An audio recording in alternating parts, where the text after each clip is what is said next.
तीन इश्यूज पे बात करनी है कि आजकल बड़ा ज़ोरो शोर है। शाहीन सबाई साहब ने कहीं एक स्टोरी की है और उसको शहबाज गिल ने और दो तीन और लोगों ने फैलाया है कि 18 मंथ से प्रमोशन ही नहीं हो रही फौज में। शायद शाहीन सबाई साहब को बाकी चीज़ों का तो बहुत मालूम हो, लेकिन अफवाज पाकिस्तान को मेरी ज़ाती राय के मुताबिक ज़ीरो उनको इंफॉर्मेशन है।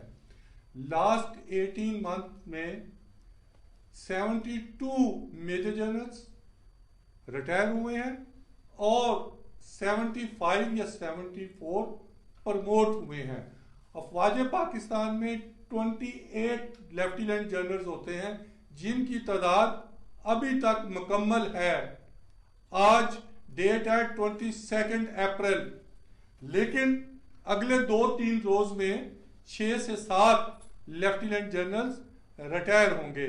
एक 28 लेफ्टिनेंट जनरल्स के बाद एक 3 स्टार जनरल होता है मेडिकल कोर का, वो भी मेडिकल कोर का भी 3 स्टार मौजूद है।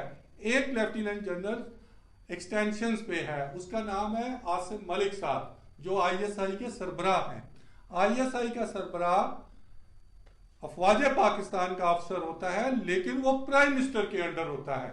और जब 26 अक्टूबर 2024 को उन्होंने नदीम अंजम को रिटायर किया तो आसिम मलिक साहब को लगाया। उस वक्त लोग कह रहे थे ये 28 अक्टूबर 2025 को रिटायर हो जाएंगे, लेकिन मैंने उसी वक्त कहा था ये 2 इयर्स के लिए आए हैं।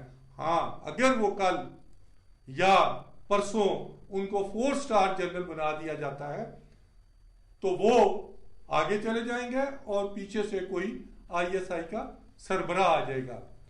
अभी मैं इधर ही रहना चाहता हूं। जो रिटायर होने वाले हैं या आज या कल में हो चुके हैं, उनमें गुलरेज मुल्तान का कोर कमांडर, NDMA का, उसके बाद एयर डिफेंस का, उसके बाद चले जाएं नुमान जिक्रिया आ जाता है, नुमान जिक्रिया के बाद आप चले जाएं फयाज शाह आ जाता है, फयाज शाह के बाद चले जाएं काशिफ नजीर आ जाता है। ये सारे अफसरान हैं जो आजकल में रिटायर होने वाले हैं। ये 7th है। यस, अवैस दस्तगीर की 2 साल 2 महीने नौकरी रहती थी, 26 मार्च या 22 मार्च को उनको एज वाइज वो 4 इयर्स या 57 ईयर, ये 3 स्टार रनिंग आवर्स जो होते हैं 4 इयर्स या 57, तो वो 57 को पहुंच गए। तो sitting army chief field marshal ने उसको कंटिन्यू का कह दिया।